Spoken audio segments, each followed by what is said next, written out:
Om Ajnanatimirandhasya Jnananjanashalakaya Chakshurunmilitam Yena Tasmai Shri Gurave Namaha.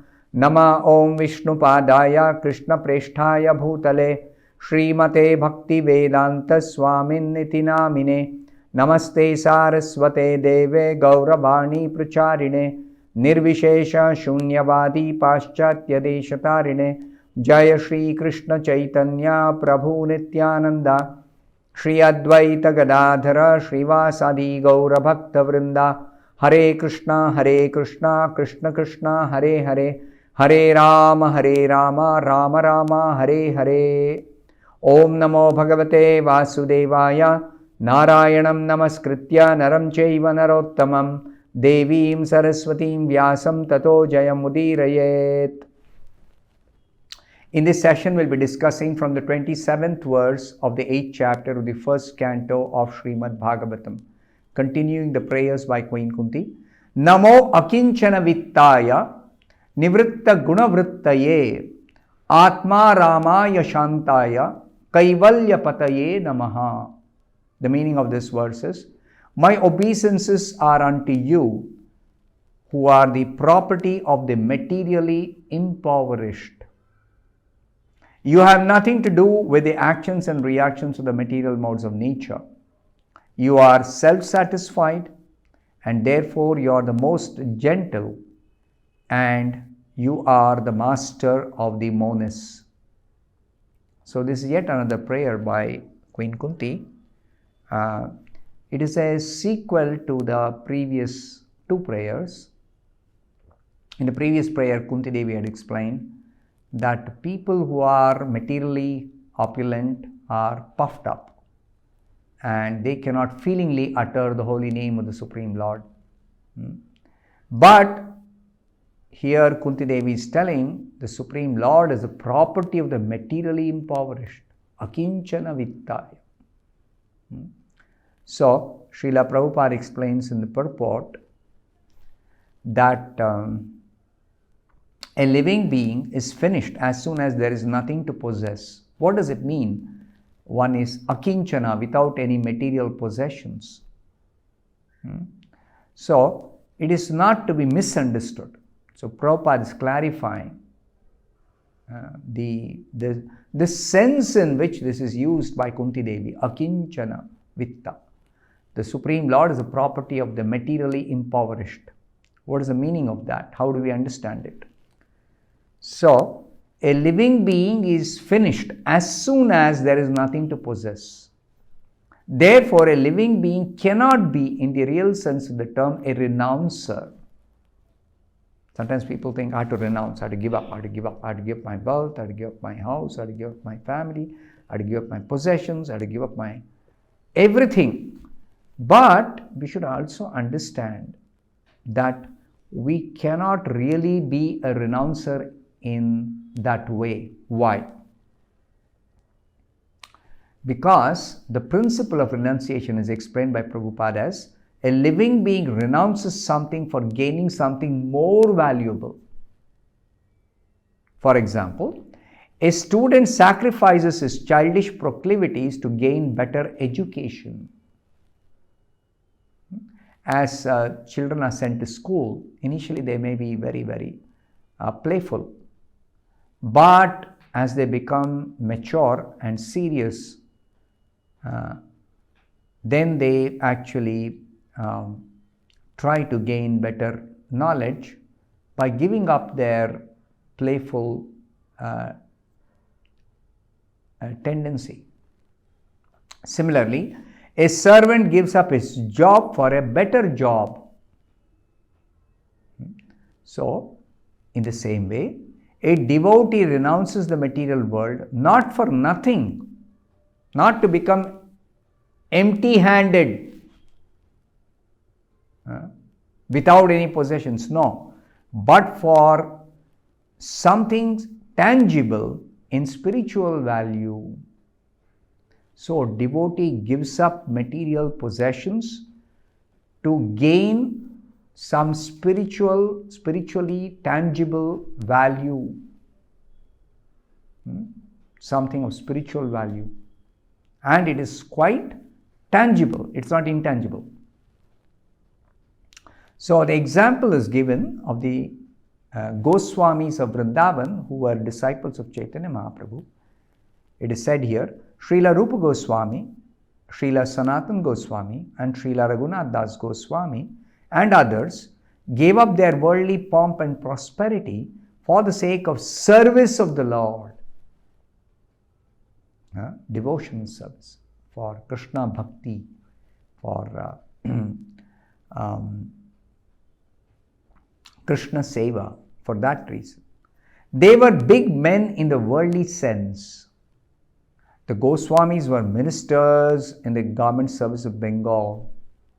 So Rupa Goswami and Sanatan Goswami are ministers of Nawab Hussain Shah in the then government of Bengal during that time.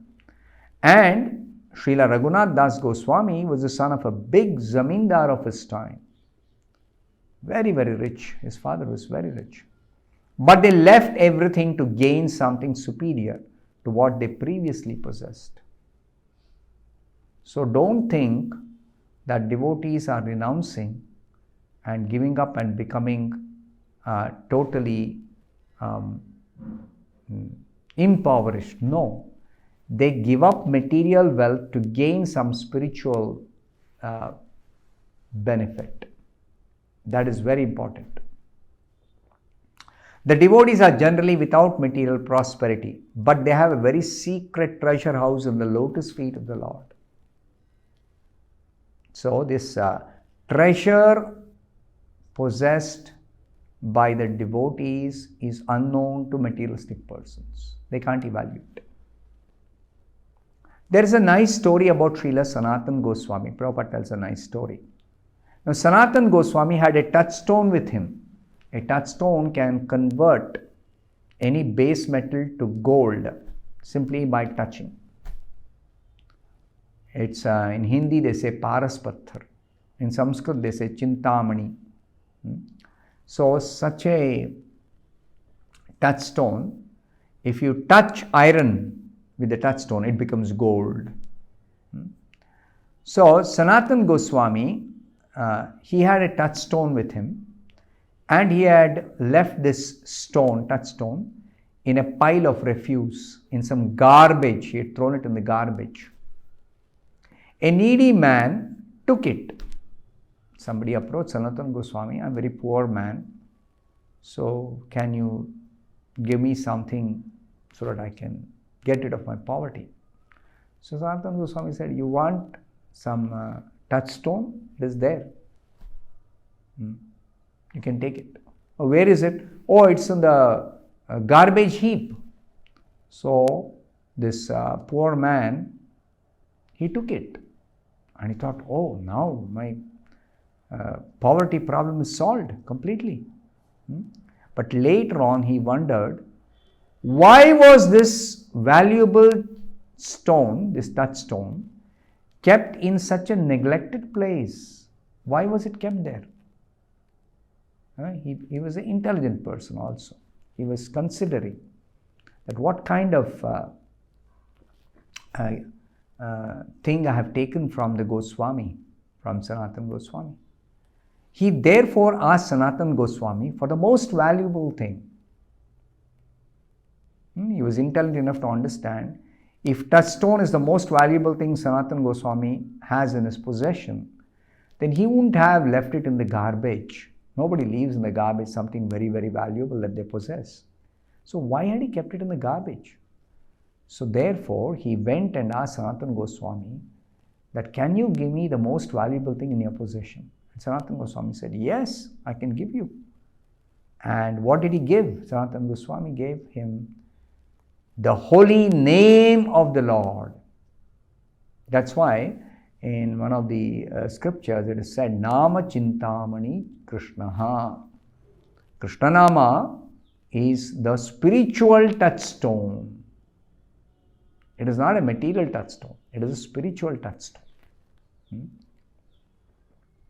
Akinchana means one who has nothing to give materially.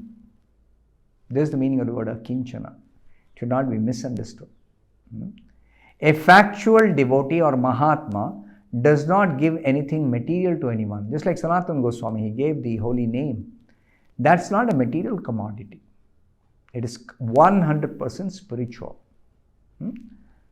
Now, Sanatana Goswami or any Mahatma, any factual devotee, does not give anything material to anyone. Because the Mahatma himself or the pure devotee himself, he has already left all material assets. He has given up himself. So he doesn't have material assets to give you. He has given them up. He can, however, deliver the supreme asset. What is supreme asset with a pure devotee? It is the personality of Godhead. Krishna. Krishna is the property of the pure devotees. Krishna can be delivered by a pure devotee. Krishna can be delivered. Therefore, it is said here by Srila Prabhupada, because Krishna is the only property of a factual devotee, Krishna can deliver, because Krishna is the only factual property of the real devotee, so Krishna can be delivered by a devotee to anybody who desires to have Krishna with him. The touchstone of Sanatana Goswami, which is thrown in the rubbish, was not the property of the Goswami. Otherwise, it would not have been kept in such a place. So this specific example is given to neophyte devotees, just to convince them that material hankerings and spiritual advancement go ill together. They don't go together. Material opulence and spiritual advancement don't go together. Unless one is able to see everything as spiritual in relation with the Supreme Lord, one must always distinguish between spirit and matter. A neophyte devotee should not artificially try to see the spirit and matter as one and same. A neophyte devotee should make distinction between what is spirit and what is matter. Should make a distinction. A spiritual master like Sanatana Goswami, although personally able to see everything as spiritual, set this example for us only because we have no such spiritual vision. We don't have spiritual vision at the present moment to understand that even matter, being an emanation from Krishna, is also ultimately spiritual only. But then such a vision is not possible for a neophyte devotee in the beginning of devotional service.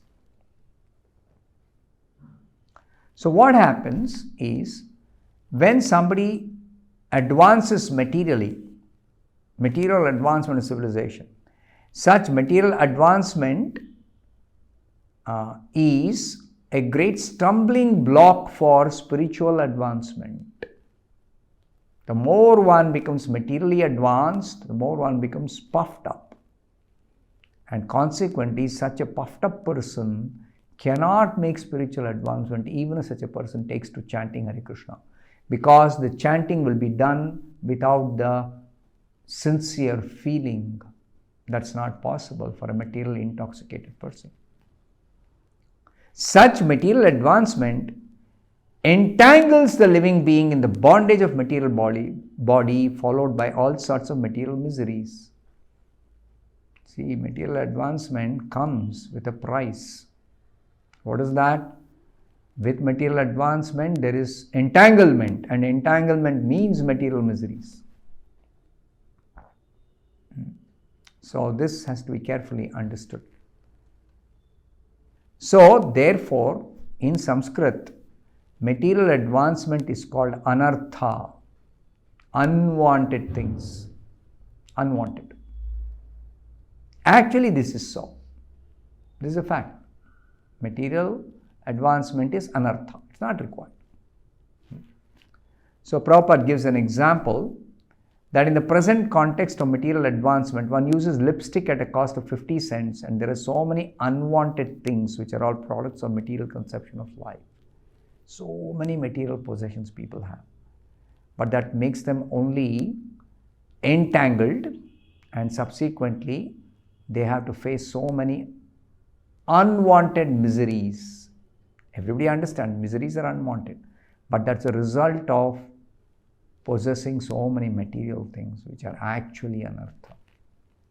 So Prabhupada's instruction is, give up this business of material advancement and take to Krishna consciousness under the guidance of pure devotee, spiritual master, and chant Hare Krishna with sincere feeling and make progress in Krishna consciousness. I'll stop here.